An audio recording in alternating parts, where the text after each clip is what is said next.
In the previous video, we talked about evaluation metrics. In this video, I'd like to switch tracks a bit and touch on another important aspect of machine learning system design which will often come up, which is the issue of how much data to train on. Now, in some earlier videos, I had cautioned against blindly going out and just spending lots of time collecting lots of data, because it's only sometimes that would actually help. But it turns out that under certain conditions, and I'll say in this video what those conditions are, getting a lot of data and training on a certain type of learning algorithm can be a very effective way to get a learning algorithm to give very good performance. And this arises often enough that if those conditions hold true for your problem, and if you're able to get a lot of data, this could be a very good way to get a very high performance learning algorithm. So in this video, let's talk more about that.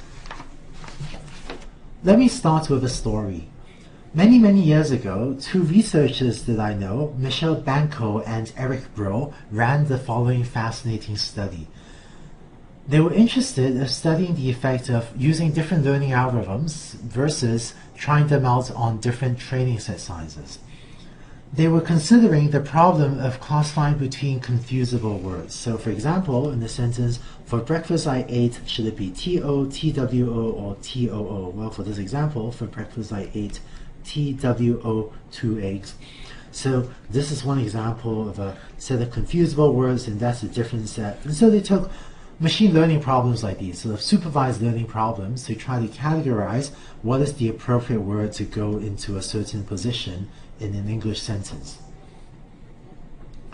They took a few different learning algorithms which were, sort of considered state-of-the-art back in the day when they ran this study in 2001. So they took a variant, roughly a variant on logistic regression called a perceptron.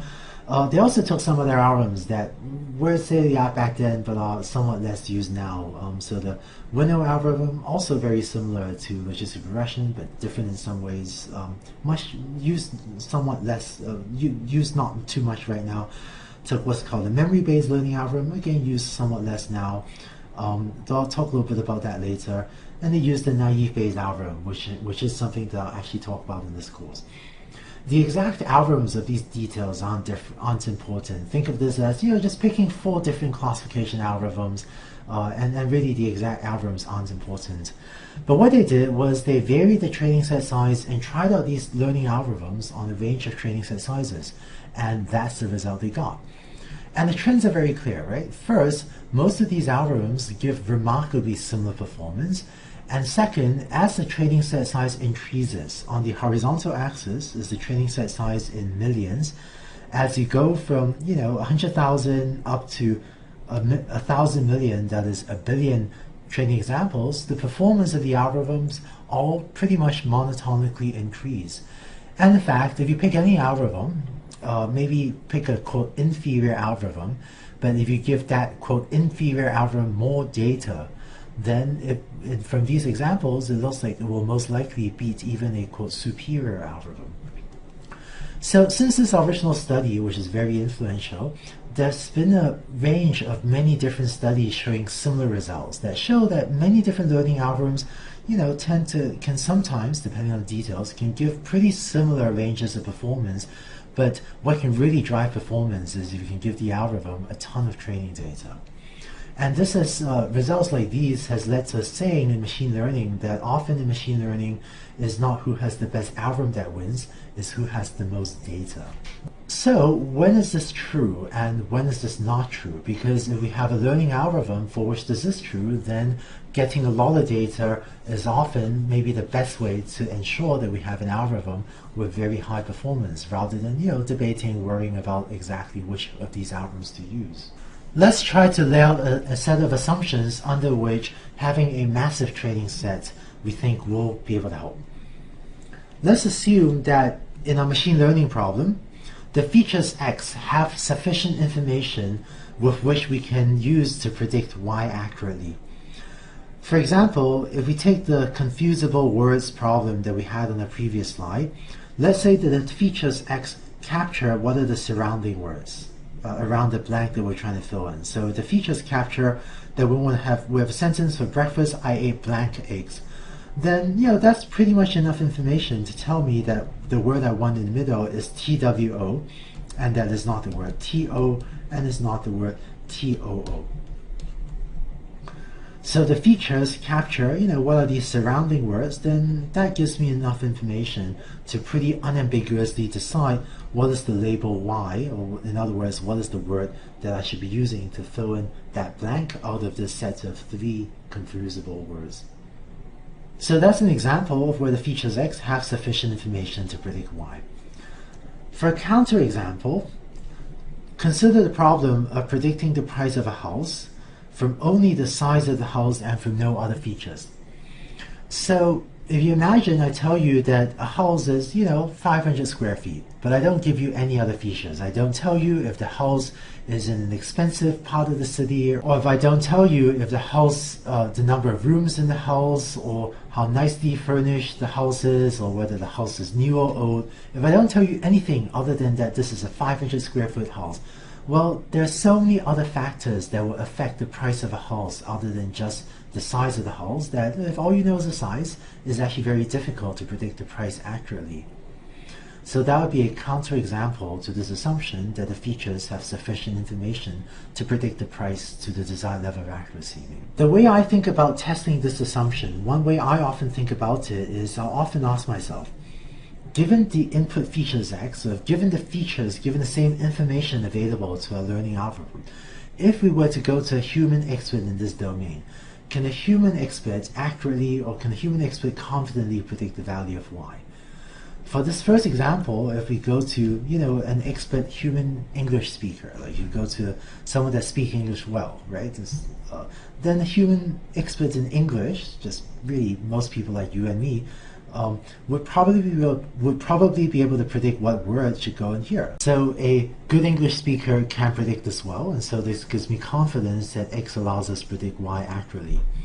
But in contrast, if we go to an expert in human prices, like maybe an expert realtor, right, someone who sells houses for a living, if I just tell them the size of a house and I tell them what the price is, well, even an expert in pricing or selling houses wouldn't be able to tell me. And so that's a sign that for the housing price example, knowing only the size doesn't give me enough information to predict the price of the house. So let's say this assumption holds. Let's see then when having a lot of data could help. Suppose the features have enough information to predict the value of Y, and let's suppose we use a learning algorithm with a large number of parameters. So maybe logistic regression or linear regression with a large number of features, or one thing that I sometimes do, one thing that I often do actually, is use a neural network with many hidden units. That would be another learning algorithm with a lot of parameters. So these are all powerful learning algorithms with a lot of parameters that can fit very complex functions. So I'm going to think of these as low bias algorithms because they can fit very complex functions. And because we have a very powerful learning algorithm that can fit very complex functions, chances are if we run these algorithms on a data set, it will be able to fit the training set well, and so hopefully the training error will be small. Now let's say we use a massive training set. In that case, if we have a huge training set, then hopefully, even though we have a lot of parameters, but if the training set is sort of even much larger than the number of parameters, then hopefully these algorithms will be unlikely to overfit, right? Because we have such a massive training set. And by unlikely to overfit, what that means is that the training error will hopefully be close to the test error. Finally, putting these two together, if the training set error is small and the test set error is close to the training error, what these two together imply is that hopefully the test set error will also be small. Another way to think about this is that in order to have high performance learning algorithm, we want it not to have high bias and not to have high variance. So the bias problem we're going to address by making sure we have a learning algorithm with many parameters, and so that gives us our low bias algorithm. And By using a very large training set, this ensures that we don't have a variance problem either. So hopefully our algorithm will have low variance. And so it's by putting these two together that we end up with a low bias and a low variance learning algorithm. And this allows us to do well on the test set. And fundamentally, it is the key ingredients of assuming that the features have enough information and we have a rich class of functions. That's what guarantees low bias. And then it's having a massive training set that's what guarantees low variance. So this gives us a set of conditions, or hopefully some understanding of what's the sort of problem where if you have a lot of data and you train a learning algorithm with a lot of parameters, that might be a good way to give a high performance learning algorithm. And really, I think the key tests that I often ask myself are, first, can a human expert look at the features X and confidently predict the value of Y? Because that's sort of a certification that Y can indeed be predicted accurately from the features X. And second, can we actually get a large training set and train a learning algorithm with a lot of parameters in that training set?